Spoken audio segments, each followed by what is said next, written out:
Friends, आज हम बात कर रहे हैं आलोक इंडस्ट्रीज़ की। दोस्तों, बहुत भारी मन से कहना पड़ रहा है कि आलोक इंडस्ट्रीज़ ने हम जैसे छोटे आम इन्वेस्टर की कमर तोड़ दी है। एक ही झटके में सारे सपने बिखर गए। रिजल्ट से पहले कोई ऐसा एनालिस्ट नहीं था जो ऐसे रिजल्ट की कल्पना कर सकता था, क्योंकि सबको पता था कि कंपनी पीपी किट और N95 मास्क का निर्माण कर रही है और कोविड-19 की वजह से निर्माण कार्य पूरे जोरों से चल रहा है, जिसका सीधा फायदा क्वार्टर रिजल्ट में दिखाई देगा। लेकिन हुआ बिल्कुल इसका उल्टा। सबको भयंकर सदमा लगा। पिछले क्वार्टर और पिछले सेम क्वार्टर से ज़बरदस्त खराब रिजल्ट आया दोस्तों, जो किसी को हजम ही नहीं हो रहा है। लोग कह रहे हैं कि भाई इसके पीछे कोई बड़ा षड्यंत्र है, और कुछ लोग कह रहे हैं कि भाई कोई बड़ा खेल खेला गया है। बहुत सारे लोग तो प्रमोटर और कंपनी के मैनेजमेंट को गालियां दे रहे हैं। परंतु दोस्तों, आज मैं आपको इस रिजल्ट के पीछे के वो राज को बताने जा रहा हूँ, जिसको जानने के बाद आपको सारी आपकी समस्याओं का निवारण एक झटके में हो जाएगा और आपके सारे सवालों के जवाब आपको मिल जाएंगे कि जैसे कि ये रिजल्ट इतना ख़राब क्यों आया। आज मैं आपको जो बात बताने जा रहा हूँ वो किसी ने आपको नहीं बताई होगी, लेकिन उसके पहले आपको पूरा वीडियो देखना होगा ताकि आपकी सारी परेशानी एक झटके से ही खत्म हो जाए और साथ में आप अच्छे से ये डिसीजन ले सके कि आगे आपको स्टॉक में बने रहना है या स्टॉक को बेचकर लॉस बुक करना है या फिर नीचे के लेवल से खरीदारी करनी है और अपना एवरेज बनाना है। लेकिन उससे पहले दोस्तों, अगर आप पहली बार मेरे चैनल पे आए तो चैनल को सब्सक्राइब कर दीजिए, एक बेल आइकॉन को दबा दीजिए ताकि जब भी नया वीडियो बनाऊँ पहला नोटिफिकेशन आपको मिले। अगर दोस्तों वीडियो पसंद आए तो लाइक शेयर जरूर कीजिए। चलो दोस्तों, वीडियो स्टार्ट करते हैं। मैं हूँ आपका दोस्त SB दवे और मेरे चैनल ऑनलाइन कमाई में आपका बहुत बहुत स्वागत है। फ्रेंड्स, फ्राइडे को आलोक इंडस्ट्रीज़ का स्टॉक 28.50 पर 5% लोअर सर्किट पर ओपन हुआ और पूरे दिन स्टॉक पर लोअर सर्किट ही लगा रहा। अब बात करते हैं दोस्तों BSE में। तो BSE की ट्रेडिंग में दोस्तों लोअर सर्किट के बावजूद भी BSE में करीब 5,07,380 शेयरों की ट्रेडिंग हुई और उसमें से दोस्तों करीब 5,07,353 शेयरों की डिलीवरी उठाई गई, यानी करीब 99.99% पूरी लगभग मतलब पूरी डिलीवरी बेस काम ही हुआ। अब बात करते हैं दोस्तों NSE की। तो NSE में करीब 38,26,782 जितने वॉल्यूम का कामकाज हुआ और उसमें से 37,83,272 शेयरों की डिलीवरी उठाई गई, यानी 98.86% की डिलीवरी उठाई गई। सबसे पहले दोस्तों हम हमारे वो रिजल्ट को समझने की कोशिश करते हैं और ये जानने की कोशिश करते हैं कि रिजल्ट को समझने में हमें कहाँ गलती हुई, तो उसकी तरफ चलते हैं दोस्तों हम बढ़िया रिजल्ट के लिए पीपी किट और N95 के मास्क के सहारे पर थे कि भाई पीपी किट और N95 के मास्क का जोरों से प्रोडक्शन हो रहा है और कोविड-19 की बीमारी की वजह से कंपनी दबा के काम कर रही है और इसका जो है फ़ायदा सीधा रिजल्ट में देखने को मिलेगा और रिजल्ट शानदार आएगा। लेकिन दोस्तों, आपकी जानकारी के लिए मैं एक बात बता दूं कि पीपी किट और N95 मास्क का निर्माण सिर्फ आलोक इंडस्ट्रीज़ की सिलवासा यूनिट में ही हो रहा था, जबकि पूरे भारत में आलोक इंडस्ट्रीज़ की बहुत सारी यूनिट है। जैसे अहमदाबाद में है, मुंबई के ठाणे में है और गुजरात के और भी अलग एरियो में है, MP में है, यानी भारत के बहुत सारे एरिया में बहुत सारी इसकी यूनिटें हैं। तो दोस्तों वो सारी यूनिट में कामकाज नहीं था, बिल्कुल सारे बंद थे लॉकडाउन की वजह से। सिर्फ एक सिलवासा यूनिट में ही काम चल रहा था। तो दोस्तों अब आप ही बताओ, सिर्फ एक यूनिट की पूरी कंपनी को प्रॉफिट में कैसे ला सकती है? यानी एक यूनिट चल रही है जिसमें प्रोडक्शन हो रहा है और बाकी पूरे भारत की सारी यूनिट बंद पड़ी है। तो आप बोलो भाई एक यूनिट के कामकाज करने से पूरी इंडस्ट्रीज जो है इतनी बड़ी कंपनी कैसे प्रॉफिट में आ सकती है?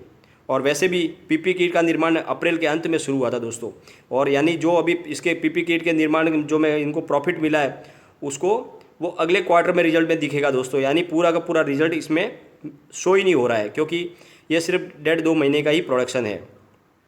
दोस्तों अब आपको मैं बताता हूँ कि इतने बड़े लॉस का पूरा मामला क्या है। दोस्तों, कंपनी के पुराने प्रमोटर काफ़ी समय से कंपनी का लॉस कम दिखा रहे थे। वो लोग लॉस को कम करने के लिए अपनी भंगार मशीनरी की भी कीमत बढ़ा चढ़ाकर बता रहे थे।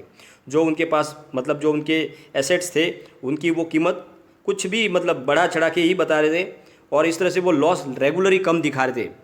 और जब कंपनी नए मैनेजमेंट के हाथ में गई तो उन्होंने कंपनी को नए सिरे से उसकी ऑडिटिंग करवाई गई और कंपनी की फिर से वैल्यूएशन निकाली गई। तो पता चला कि जो कीमत दिखाई गई है वो वास्तव में है ही नहीं, यानी जो कीमत दिखाई जा रही है वो सब बढ़ा चढ़ा के दिखाई जा रही है। तो दोस्तों उनके पास दो ही रास्ते थे, या तो वो इस चीज़ को नज़रअंदाज कर दे या फिर कंपनी की पारदर्शिता को लाने के लिए सारा लॉस एक ही बार दिखा दे। ताकि आने वाली वक्त में वो बिल्कुल सही तरीके से नए कामकाज के साथ, नए जोश के साथ कामकाज कर सके। और दोस्तों इसके लिए ज़रूरी था कि वो सारा लॉस एक बार उसको क्लियर कर दिया जाए ताकि आगे से कंपनी प्रॉफिट में आ सके। और मुकेश अंबानी की बात करें दोस्तों, तो वो अपने कारोबार को लेकर हमेशा ऊंचा दिखाने की ही कोशिश करते हैं। वो कभी भी अपनी कोई भी कंपनी को नीचा दिखाने का काम नहीं करते, वो कभी अपनी कंपनी को नीचे नहीं गिराती है। और वैसे भी मार्केट का एक असूल है दोस्तों, अगर किसी के भी नाम की साख गिर जाए तो उसको आगे काम नहीं मिलता है। तो उनको तो अभी नई कंपनी को शुरू करना है दोस्तों। अगर वो अभी से कंपनी में लॉस दिखाएंगे तो उनको कारोबार कहाँ से मिलेगा। तो दोस्तों अभी इन्हें कंपनी को नई ऊंचाई पे ले जाना है, इसलिए वो ऐसी गलत मंशा से, कंपनी के मैनेजमेंट तो ऐसा काम कभी करेंगे नहीं। इसलिए आप ये समझ लो कि मैनेजमेंट ने पुराने सारे झंझट को एक झटके में ख़त्म करने के लिए और उससे छुटकारा पाने के लिए और नए सिरे से कंपनी को नए जोश के साथ शुरू करने के लिए ये डिसीजन लिया। और जो सारा लॉस था वो उसको एक झटके में ही, एक ही क्वार्टर के अंदर दिखा दिया। लेकिन दोस्तों फ़िलहाल इस रिजल्ट को देखकर निगेटिविटी का वातावरण तो बन ही गया है, वो स्टॉक में और भी गिरावट लाएगा। फिलहाल स्टॉक का जो स्ट्रॉन्ग सपोर्ट है दोस्तों वो 25 का है। अगर 25 का स्ट्रॉन्ग सपोर्ट भी टूट गया तो दोस्तों स्टॉक 23 भी जा सकता है। लेकिन दोस्तों एक बात समझ लो, लोअर सर्किट का जो दौर ख़त्म होते ही फिर अपर सर्किट का दौर लगने लगेगा। इसलिए आपसे अनुरोध है कि लॉस बुक ना करें दोस्तों, थोड़ा सा सब्र करें। और दोस्तों अगर आप अपने जो ऊपर की खरीदी है उसको अगर कम करना चाहते हैं, मतलब अपनी एवरेज को नीचे लाना सकते हैं, तो थोड़ा सा समय के साथ में आप 25 के आसपास में थोड़ा और एवरेज भी कर सकते हैं। लेकिन दोस्तों लॉस बिल्कुल बुक ना करें, क्योंकि स्टॉक फिर से ऊपर ज़रूर जाएगा। और दोस्तों आप यकीन मानिए आलोक इंडस्ट्रीज़ का काम बहुत ज़्यादा बढ़ेगा आगे वाले वक्त में दोस्तों, क्योंकि दोस्तों सारी विदेशी कंपनियां चाइना से अपना कारोबार समेटने में लगी हुई है। वो नहीं चाहते चाइना में कारोबार करना, और इसीलिए सारी जो कंपनियां हैं उनको चाइना के बाद जो नेक्स्ट उनका सबसे बेस्ट जो डेस्टिनेशन दिख रहा है वो इंडिया दिख रहा है। तो सारी लगभग कंपनियां इंडिया में आएगी। तो विदेशी कंपनियां जो टेक्सटाइल इंडस्ट्रीज वहाँ से जो कंपनियां हैं जो काम करती है वो भी जब यहाँ पे आएगी तो उनके जो ऑर्डर है वो यहाँ की टेक्सटाइल इंडस्ट्रीज़ को मिलेंगे। और पहले से दोस्तों आलोक इंडस्ट्रीज़ तो एक्सपोर्ट का काम बहुत ज़ोरों शोरों से कर रही है, उनका कामकाज तो बहुत विदेशों में फैला हुआ है। तो उनको डेफिनेटली इसका फ़ायदा मिलेगा और उनको कामकाज बहुत ज़्यादा ऑर्डर मिलने वाले हैं। तो एक्सपोर्ट का काम बढ़ेगा दोस्तों, तो आने वाले क्वार्टर रिजल्ट में नफ़ा तो ज़रूर मिलना ही मिलना है। यानी दोस्तों आने वाले समय में कंपनी का रिजल्ट बेटर होने वाला है। तो आपको इस लेवल पे स्टॉक से एग्जिट होने की कोई ज़रूरत नहीं है, आप इसमें बने रहे। आने वाले वक्त में डेफिनेटली इसमें आपको प्रॉफिट मिलेगा और स्टॉक भी आराम से फिर से 35 के पार भी जाएगा। इसलिए दोस्तों स्टॉक में बने रहे और आराम से इसमें इन्वेस्टमेंट को आप टेंशन फ्री हो जाइए, क्योंकि मैंने आपको रीज़न बता दिया है। क्योंकि हम जो सोच रहे थे वैसा कुछ है नहीं। हम सोच रहे थे कि पीपी किट से कंपनी की नैया पार होगी, लेकिन पीपी किट तो दोस्तों सिर्फ एक यूनिट में चल रही थी, बाकी जगह तो सारा कंपनियों का कामकाज बंद था। और वहाँ के जो स्टाफ है, वहाँ से मशीनरियाँ हैं, वहाँ के लाइट बिल, प्रोडक्शन, बहुत कुछ होता है दोस्तों। सब एक बार फैक्ट्री बंद है समझ लो तो वहाँ पर लॉस तो होना ही होना है प्रोडक्शन की वजह से। तो उसकी वजह से रिजल्ट में बहुत बड़ी गिरावट आई है दोस्तों।